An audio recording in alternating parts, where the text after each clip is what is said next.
mate, just going to do a walk around video of this 330D for you. Some stuff I've picked out. I'll jump in the cabin in a second and show you the pin side of things. Mechanically it's pretty good. Undercarriage wise there's a little bit in it, so see the sprocket on this side here, relatively new. Chains are in decent shape, bit of squaring. I'll lift up one side in a second, but all around the machine you do have some rust. So starting from the inside here, it's all pretty good. They usually rust there, but it's got a bit of rust in this door here, the inside, and that's coming up from the top of the radiators, sort of running down into both side doors. Around the back of the machine, some scratches on the bum to be expected.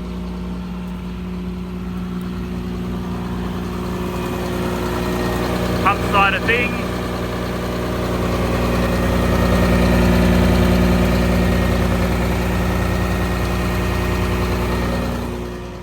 You can see it's got a bit of build up in there, but it doesn't actually have any drips underneath. So it's got a bit of build up. With a good clean, but it doesn't actually have any leaks. Sprockets on this side are a bit buggered, so it looks like they've just replaced one side at some point.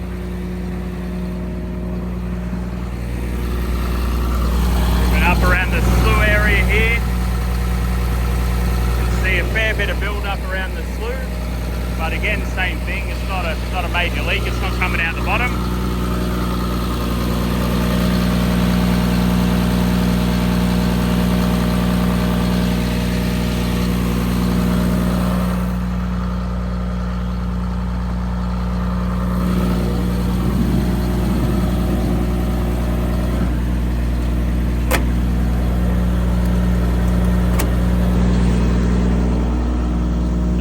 Side of things I've just shown, you probably can't hear, but the engine's nice and dry. A little bit of build up around the front of the rocket cover, but pretty dry under there.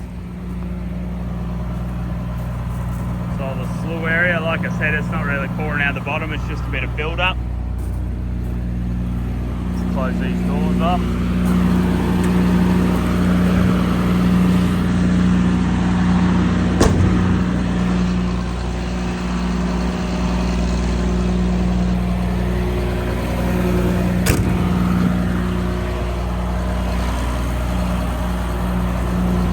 Into the cab side here, a bit quieter. So inside the cab here, currently the seat's not working, it's not pumping up, so I'll have to have a look into that for you. We got 13,666 on the dash for hours. Horn button's not working, pretty common in these, and the accessory attachment button as well. That one actually does work.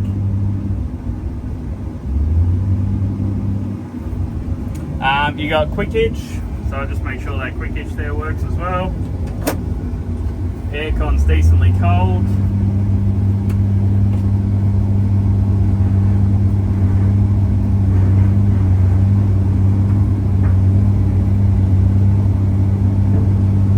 Let's get that switch hit, the quick hitch to disengage there.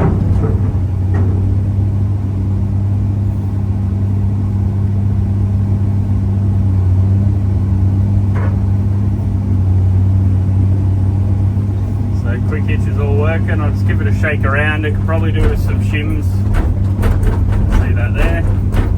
Probably do with some shims around the H-link area and around the hitch. But I'll pop the bucket back on. The boom itself, boom to dipper pin, is actually in good nick.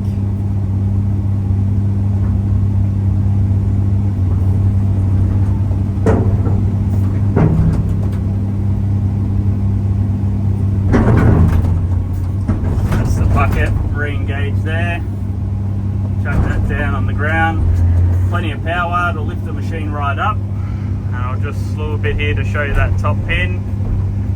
The boom to dipper there's in decent nick, that's fine there.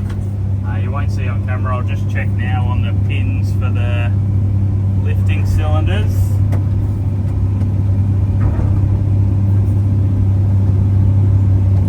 much movement in them as well, so they look good. Around the cabin, it's got a couple of odds and ends. It looks like the fuse cover's fallen down there, but it's still in. Got UHF and radio up behind us here. And they all work.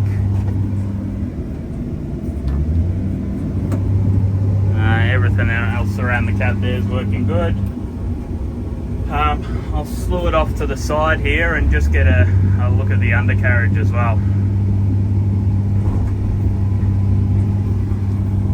So let's just get it off the ground. Like I said, plenty of power in the machine. What side track is this? Yeah, it's this side here. Just give the track a run just to get it to its right idle position.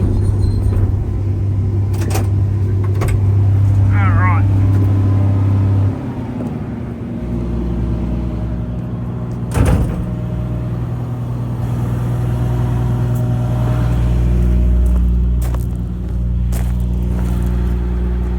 So, plenty of tension in the tracks there, and you can see the idler position. So tracks aren't in bad shape there. Just having a look at the rollers here. They look in decent nick there. I like to see it sort of moving along the ground, but shoes are in good nick. Chains, like I said, a little squared off, but in decent nick. And yeah, that's pretty much it condition wise. So just recapping, probably a sprocket on one side. It's pretty buggered. Bit of rust around all the doors that's built up. Machine's relatively dry. Some hitches around the pin and H-link if you're fussy, depends on what it's going into. They're not the worst. And yeah, that seat pump not working to pump up the seat. So I'll shoot this off for you now, mate. Thank you.